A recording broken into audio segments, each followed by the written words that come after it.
Mais bien aimé, la question qui doit tracasser tous les chrétiens, c'est qui est Christ? C'est pourquoi vous allez à l'église. Pourquoi allez-vous à l'église? Qu'est-ce que vous allez y faire?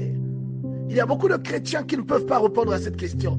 Beaucoup de chrétiens ne savent même pas que Christ est l'unification du divin et du terrestre. Beaucoup de gens ne savent même pas que l'échelle que Jacob avait vue dans le livre de la Genèse au chapitre 28, que cette échelle c'est Christ. Très peu de gens le savent. La Bible déclare qu'il eut un songe, que Jacob eut un songe.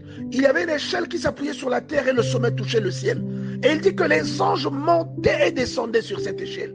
Et la Bible déclare que Dieu était au-dessus de cette échelle. Vous comprenez? Et on vous dit, dans le livre de Jean, chapitre 1, verset 51, et il lui dit, donc Jésus, en vérité, vous verrez désormais le ciel ouvert et les anges de Dieu monter et descendre sur le Fils de l'homme. Christ est l'interconnexion entre l'humain et le divin. Et c'est pourquoi la Bible vous dit si bien dans le livre de Colossiens au chapitre 1, verset 15, il est l'image du Dieu invisible. Oui, parce que c'est la plénitude de Dieu dans un corps. Il est celui qui rassemble ce qui est divin et ce qui est charnel. Il est celui qui rassemble ce qui est céleste et ce qui est terrestre. Vous voyez, celui qui remet cela ensemble. Et même son illustration est le symbole de ce phénomène que beaucoup de gens n'arrivent pas à comprendre. Vous voyez, et la Bible aujourd'hui vous dit que Jacob est rentré en contact. Il a vu une échelle avec Dieu tout au-dessus. Aujourd'hui, nous rentrons en contact avec Dieu et l'échelle que nous utilisons, c'est le Christ. Et Christ révèle dans le livre de Jean, chapitre 1, au verset 51, que l'échelle sur laquelle Jacob avait vu des anges monter et descendre n'était autre qu'une préfiguration de la personne qu'il est. Vous comprenez? Christ est l'échelle de Jacob. L'échelle de Jacob est Christ. La Bible est remplie de préfigurations. Dans l'Ancien Testament, on ne vous parle que de Christ, mais sans que vous ne le sachiez. Parce que souvent, les gens ont du mal à comprendre les types et les illustrations employées par l'Ancien Testament pour désigner Christ. On vous parle des morts en Christ qui ressusciteront. Et vous êtes au courant, parce que nous en avons déjà parlé, que les morts en Christ n'ont pas commencé après la mort de Jésus-Christ. Les morts en Christ existent depuis l'Ancien Testament. Et on vous parle de Noé. On vous parle des gens de l'époque de Noé à qui Christ a prêché la parole. Vous voyez? Et on vous explique que l'esprit de Christ était dans les prophètes. Donc lorsque Noé prêchait à ses concitoyens ou à ses contemporains, en fait c'est Christ qui leur parlait. Vous voyez? Et donc ceux qui ont cru en la parole, selon la dispensation de l'époque, avaient cru en Christ. Et ceux qui sont morts avec cette conviction sont morts en Christ. Et la Bible vous explique donc que la connexion, le lien entre l'humain et le divin, c'est Christ. Et la Bible définit Christ comme étant la parole de Dieu. Et cette parole te met en contact, elle te met en relation avec ton Dieu. Sans la parole de Dieu, tu ressembles à un ouvrier qui veut aller sur le toit sans utiliser un élévateur ou une échelle.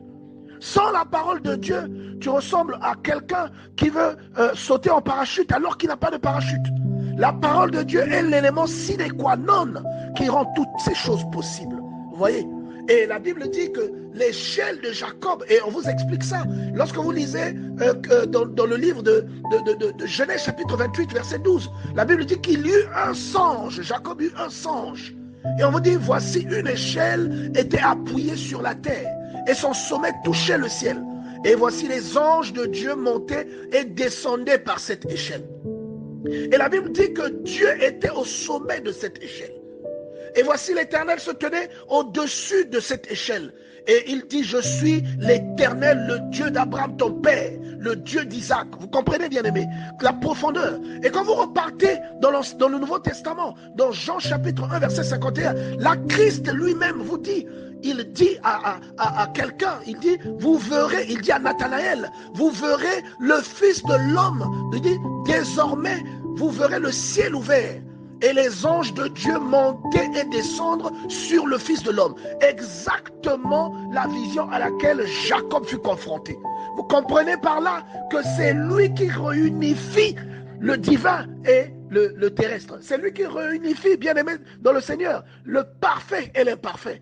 Voilà pourquoi la Bible dit que la plénitude de Dieu résidait dans le corps que lui il avait. Vous voyez, Christ, c'est l'évidence de la réunification de l'humain et du divin. Christ est l'évidence ou le lien qui interconnecte le divin avec l'humain. Le canal reliant, bien aimé, Dieu et l'homme, c'est la parole de Dieu. Le canal reliant Dieu et l'homme, c'est le Christ. Et la Bible, l'échelle que vous voyez dans le livre de Genèse chapitre 28 est la préfiguration de la parole de Dieu établissant un lien entre Dieu et l'homme. Je répète, l'échelle là, que vous voyez dans le livre de Genèse chapitre 28 verset 12, cette échelle-là que Jacob a vue en vision n'est que le reflet de Christ qui établit la réunification du divin et de l'humain. Comprenez? Et c'est ce que la Bible dit dans Jean chapitre 1 verset 51. Sans cette échelle, vous n'accéderez jamais à la grâce que Dieu doit déployer dans votre vie. Et la Bible dit dans le livre de Jean au chapitre 3 verset 36, celui qui croit au Fils a la vie éternelle. Celui qui ne croit pas au Fils ne verra point la vie, mais la colère de Dieu demeure sur lui. Sans cette échelle, Jacob n'aurait jamais établi un contact avec Dieu. C'est pourquoi la Bible positionne Dieu au-dessus de cette échelle que Jésus lui-même vient aborder dans Jean chapitre 1 au verset 51.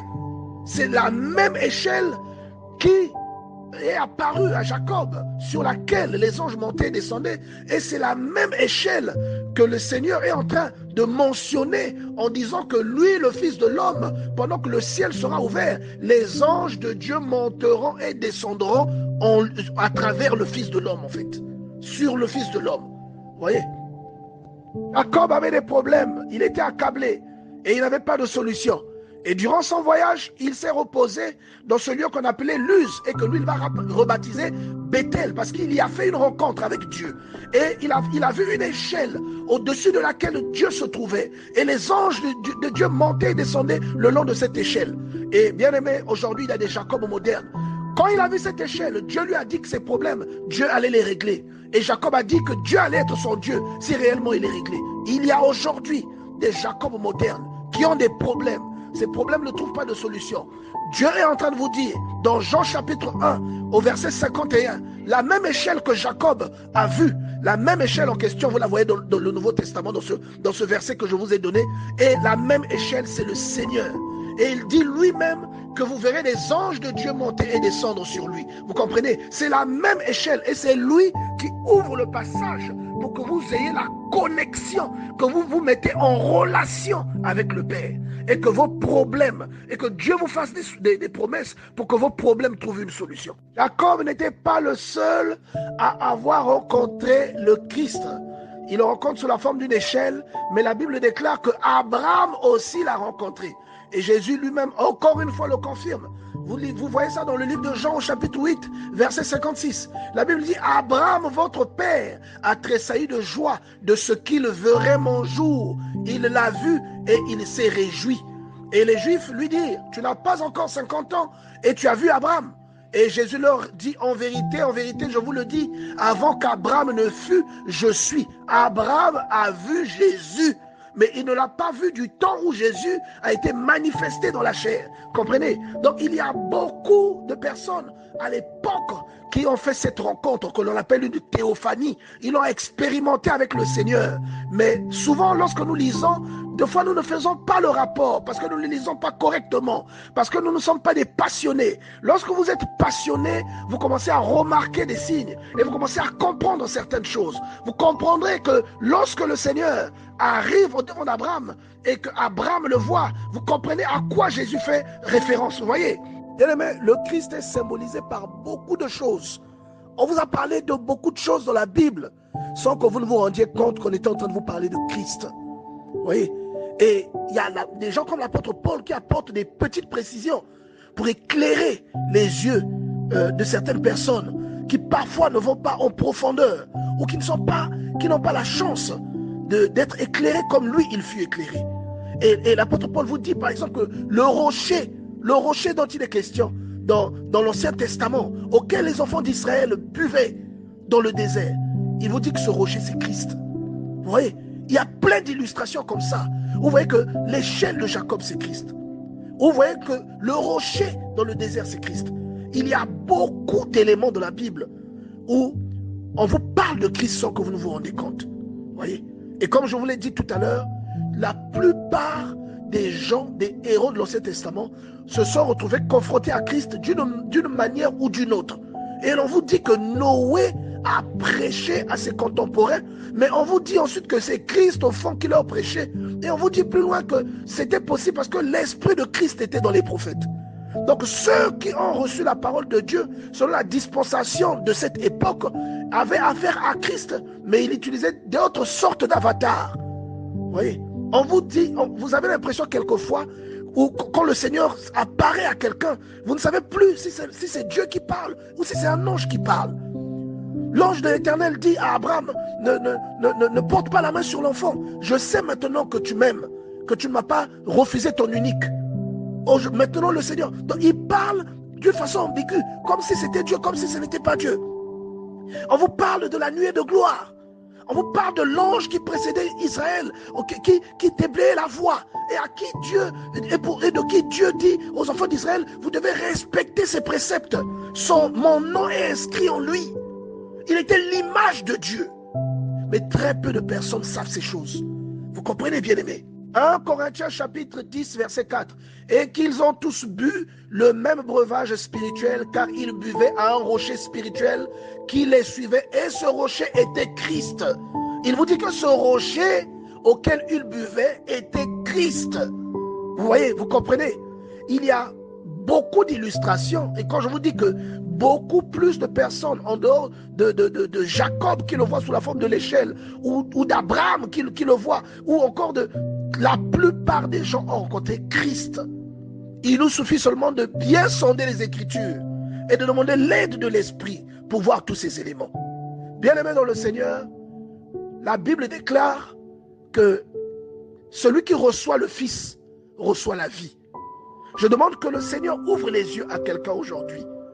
Et je vous ai dit que sans la parole, vous êtes comme un ouvrier qui va vers le toit pour y faire un travail alors qu'il n'a pas d'échelle, il n'a pas d'harnais de sécurité, il n'a pas d'élévateur. Vous voyez? Et la parole, c'est le rapport, c'est le lien, c'est l'interconnexion entre Dieu et sa création. Exode chapitre 23 verset 20. Voici, j'envoie mon ange devant toi pour te protéger en chemin, pour te faire arriver au lieu que j'ai préparé. Et je vous rappelle ici que tout l'exode qu'ont connu les enfants d'Israël typifie la marche d'un croyant. Tout l'exode qu'ils ont connu depuis le pays d'Égypte, en passant par le désert, jusqu'à atteindre la terre promise, c'est le type de la marche de quelqu'un qui est dans le péché, que Dieu extrait du péché et qui l'emmène dans une dimension où le règne de Dieu vient dans sa vie. Et une fois qu'il entre dans la terre promise, c'est le symbole du salut. Vous voyez? Et bien aimé, on vous dit, tiens-toi en garde en sa présence et écoute sa voix. Ne lui résiste point parce qu'il ne pardonnera pas vos péchés. Qui a le pouvoir de pardonner les péchés? Qui a le pouvoir de pardonner les péchés? De qui est-ce qu'on est en train de te parler? Vous voyez? Il dit, mais si tu écoutes sa voix, si tu fais tout ce que je te dirai, on te dit si tu écoutes sa voix, la voix de qui? De cet ange. Et je te rappelle que l'ange signifie l'envoyé. Quand on dit l'ange, la plupart des gens pensent à un être avec des ailes. L'étymologie ange, c'est l'envoyé, celui qui a envoyé, le messager. Vous comprenez? Il dit si tu écoutes sa voix, et si tu fais tout ce que je te dirai, tu ne sais plus si c'est lui que tu dois écouter ou si c'est Dieu directement. Donc tu es perdu. Et vous avez souvent cette ambiguïté dans la Bible. Chaque fois qu'il est question de cette entité qui symbolisait Dieu avant l'introduction terrestre de Christ. Vous voyez? Et il dit que si tu écoutes sa voix et tu fais tout ce que je te dirai, je serai l'ennemi de tes ennemis et l'adversaire de tes adversaires. Vous voyez? Et bien aimé, Christ est illustré sur plusieurs types d'illustrations dans la Bible. Et nous avons parlé de Christ, nous avons lu, nous avons mentionné Christ. C'est lui qui octroie la victoire. Lorsque vous voyez que David a eu la victoire, cette victoire est passée par lui. Lorsque vous voyez que Moïse a fondu la mer avec son bâton, cette victoire est passée par lui. Christ s'est illustré de plusieurs manières. Seulement, la plupart d'entre nous, nous ne le savons pas. Mais lorsque nous lisons correctement, nous arrivons à rejoindre le genre de déduction que l'apôtre Paul fait sous l'inspiration du Saint-Esprit, en disant que le rocher sur lequel Moïse avait extrait de l'eau, l'apôtre Paul vous dit que c'est Christ. Bien aimé, en tant que chrétien, je pense que nous devons savoir à quoi nous avons affaire. Un chrétien doit s'intéresser aux choses qui sont en rapport avec la foi qu'il pratique. Et très peu de chrétiens savent ce qu'ils servent. Et vous voyez que dans le passage de Jean chapitre 4, le Seigneur le dit même à la femme, vous ne savez pas ce que vous adorez. Et il y a très peu de gens qui savent que dans l'Ancien Testament, le Christ avait déjà commencé à s'illustrer. Pour la plupart des chrétiens, l'Ancien Testament annonce la venue du Christ et les manifestations du Christ commencent dans le Nouveau Testament. Très peu de chrétiens savent que le Christ a commencé à se manifester. Il y a eu des théophanies dans l'Ancien Testament qui impliquaient le Christ. Très peu de gens le savent. Et c'est une tragédie. Parce que vous ne pouvez pas prétendre aimer et servir quelqu'un que vous ne connaissez pas vraiment. Vous ne pouvez pas prétendre avoir de l'affection ou comprendre les préceptes de quelqu'un que vous ne cherchez pas à connaître. Il y a des gens qui connaissent très bien certaines histoires, ils connaissent très bien certaines cultures, mais en tant que chrétiens, ils ne se sont jamais posé la question de savoir qui est réellement Christ. Et aujourd'hui, bien aimés, Dieu veut nous enseigner quelque chose. Nous devons comprendre, nous devons nous demander qui est Christ, qui est-il? De quoi s'agit-il lorsque l'on parle de Christ?